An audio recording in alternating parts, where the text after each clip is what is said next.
Kansas got their big-bodied receiver who can win at the catch point. Nahzae Cox is a Jayhawk.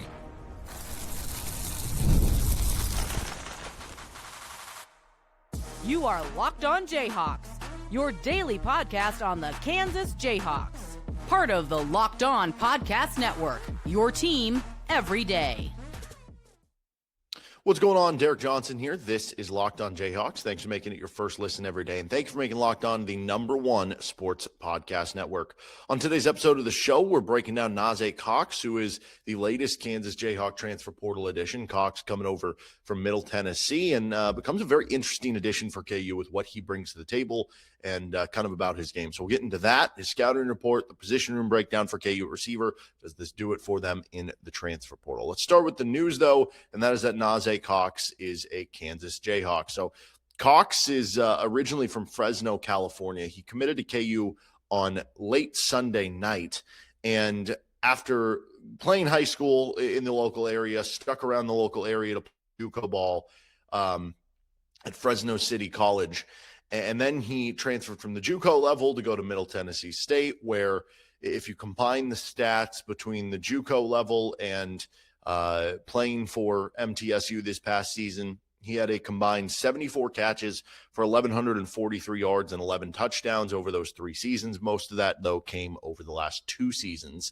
This is kind of a big play receiver for KU in a couple different ways. That I think could use just that to start. He's a bigger receiver. He can make contested catches. He can make plays downfield. And those are things that, you know, KU had with Quentin Skinner. Like, I think there's a little bit of that you can count on here. I don't know that he has the same deep speed maybe in a straight line as Skinner, but kind of some similarities in terms of probably how you want to use him to that as being that bigger body downfield threat for you. You know, you look at Nick McMillan, he can be somebody who does a little bit of everything for you, but this becomes a quality fill to a specific role that KU likes to use on their roster. And I don't know that KU had another one of these guys on the roster, at least in the guys that like are going to play right away. Like, I think in general, maybe you look at a guy like Jackson Cook or somebody you brought in like Tyron Parker, for instance, as being players that potentially be a bigger body downfield threat, but those players are freshmen and redshirt freshmen. And now you bring one in Nahzae Cox, who will be I guess I don't know what the classification will be here, because again, you're talking about somebody who's coming over from the JUCO level, where is that going to count for both of his years? Is that going to count for only one of the years? Is that going to count for none of the years? So, I mean, theoretically, he could be anywhere between a sophomore and a senior. So we'll see what he ends up being in classification, but KU knows they got him for 26. Let's break down his game a little bit more with his scouting report. This is Locked On Jayhawks. Today's episode of the show is brought to you by FanDuel Sportsbook. The wildcard round is here, and we got Monday Night Football to complete it. Then we'll get to the divisional round. FanDuel is officially in playoff mode. Every game day during the NFL playoffs, FanDuel is giving customers even more ways to get in on the action, because right now, every NFL playoff game day, FanDuel users get a profit boost pack waiting for them inside the app. Each game day, you'll see a pack loaded with multiple profit boosts. You can apply the bets you like most. Open your profit boost pack first thing on game day. See what boosts that you want to apply, and then it makes every play feel bigger. The boosts make your bet feel that way too. You make your picks, apply your profit boost to go after even bigger payouts while the playoffs get rolling. Visit FanDuel, an official sportsbook partner of the NFL, and grab your profit boost pack every NFL game day with FanDuel. Thanks again for joining us here on Locked On Jayhawks. You can find us anywhere you get your podcast, including on our YouTube page, where you can like and subscribe to the show, and check out all of our other commitment episodes, as well as our KU preview coming out for when the Jayhawks take on Iowa State. So Nahzae Cox is a 6'3", 200-pound receiver. Very good size. Definitely continues the trend for KU of adding bigger players across the board at a lot of these different positions. But again, out of high school, he goes to Fresno City, which is a junior college. He has 11 catches as a freshman, and then ups that as a sophomore to 23 receptions for 562 yards, 5 touchdowns in just 8 games played. So it becomes a little more impressive too when you factor in the 8 games played. But so that is a large yard per catch ratio there for him. Then he goes to Middle Tennessee State, where he has 40 catches this season for 473 yards and 5 touchdowns. And One of those games came against Wisconsin, 3 catches for 75 yards. He had a couple big catches down the field. He also had a season high of 94 yards on 6 catches against Marshall. Now you look at some of the stats and, or I guess the advanced stats, you would say, and, there's a little to be desired here. 29th percentile in EPA per target, 36th percentile in yards per target, 13th percentile in success rate per target, all of those nationally. If you look at the Conference USA, he was in the 45th percentile among just Conference USA receivers who had 10 or more targets in terms of yards per route run. So those aren't great, but it was a little bit better on Pro Football Focus. He had the 33rd highest receiving grade among 75 Conference USA players with 10 plus targets. But this to me is one of those additions where it's like, okay, maybe at Middle Tennessee State, you have to do a little bit of everything and, be one of the top targets on the team. Well, at Kansas, I don't know that he's going to be one of the top 2 targeted receivers on the team. Like, I'd imagine that's going to be McMillan and Pickett. And I think he fits into a specific role that KU is going to ask him to play very well. And that makes him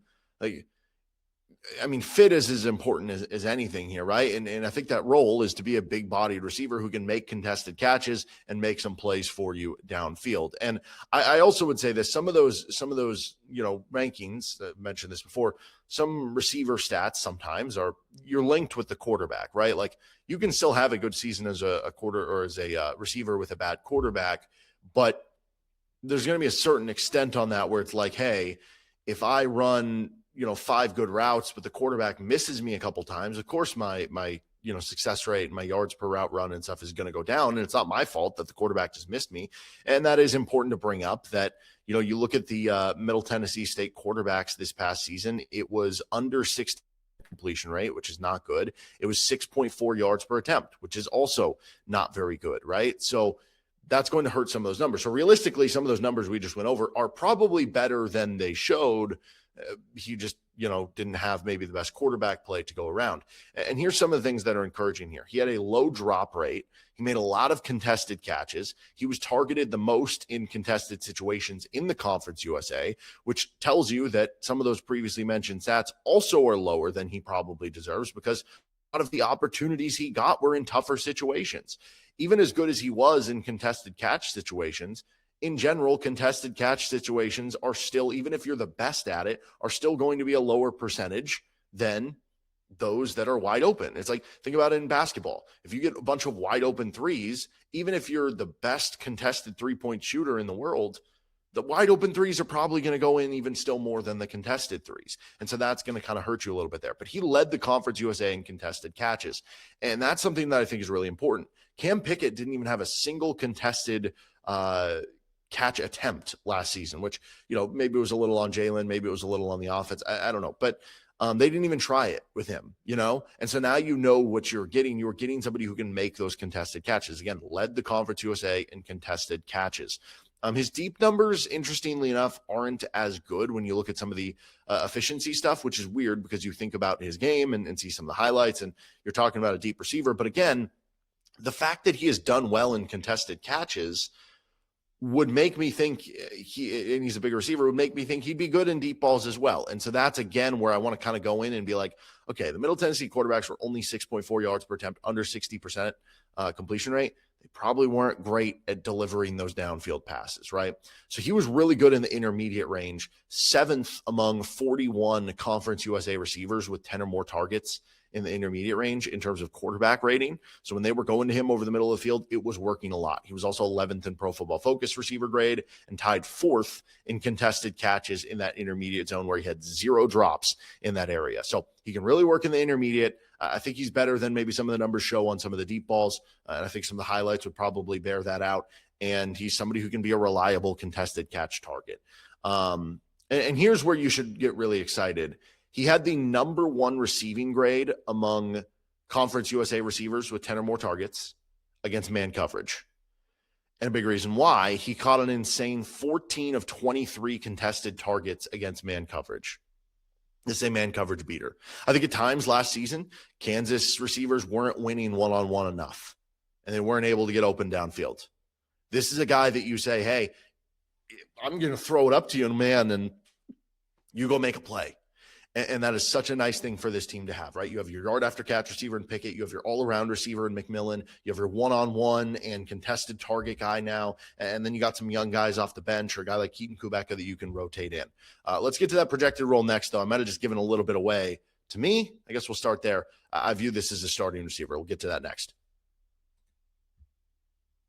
Today's episode of the show is brought to you by Wayfair. The new year is here, and it's the perfect time to reset your routine and refresh your space. If you're spending more time at home, you might as well love how it looks and feels. That's why you should turn to Wayfair. It's a one-stop shop for getting your home back on track. From bedding and mattresses to storage solutions for every room, Wayfair makes it easy to start the year fresh. Wayfair has everything you need for a full home refresh, all in one place. Whether you're updating your living room, organizing your space, or upgrading your work from home setup, Wayfair's huge selection makes it easy to find exactly what works for your style and for your budget.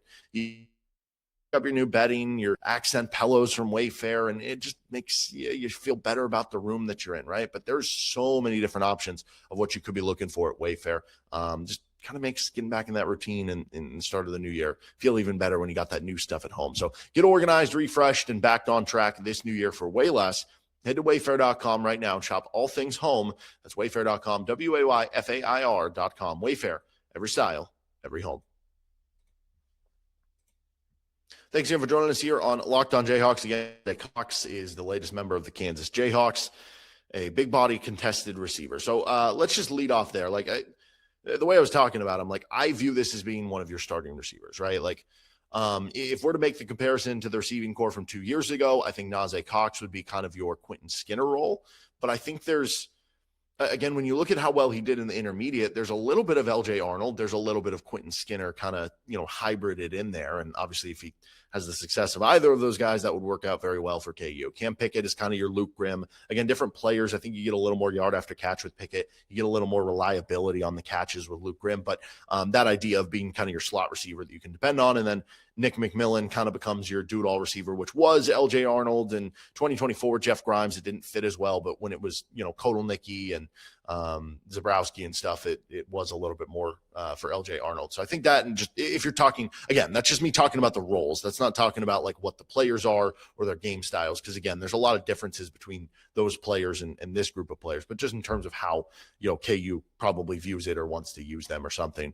But I do view him as a starting receiver. To me, the starting receiver is those guys, McMillan, Cox, and Pickett. And then you have Keaton Kubeka as probably the first receiver off the bench. Tate Nagy probably becomes the backup slot after seeing him at the punt position. And then it's kind of wide open, right? You got Jackson Cook as a redshirt freshman, Bryson Hayes, Jaden Nickens as redshirt freshman in there as guys, could one of them work under the two deep? You got a bunch of freshmen with Tyron Parker, Nate Sims, Corbin Glasgow, who again would not shock me if Corbin Glasgow gets on the field, at least in sub packages from the standpoint of he might be the fastest guy on the team and maybe you use him here or there. The receiving core has kind of come together nicely here for KU. So I feel good about it where it's at. And I think part of the other thing too is with Cox being a bigger body receiver, you hope that can help you in the run blocking game. KU didn't have the best receiver run blocking this past year. They've typically had that in past years. So maybe that's something they can get out of him as well. All right, that'll do it for this episode of Locked On Jayhawks. You can find our show anywhere you get your podcast, including on our YouTube page where you can like and subscribe. Check out the Everydayer Club as well. And we'll see you next time on another edition of LOJ breaking down Kansas and Iowa State or whatever latest commit happens for Lance Leipold and KU football. Okay.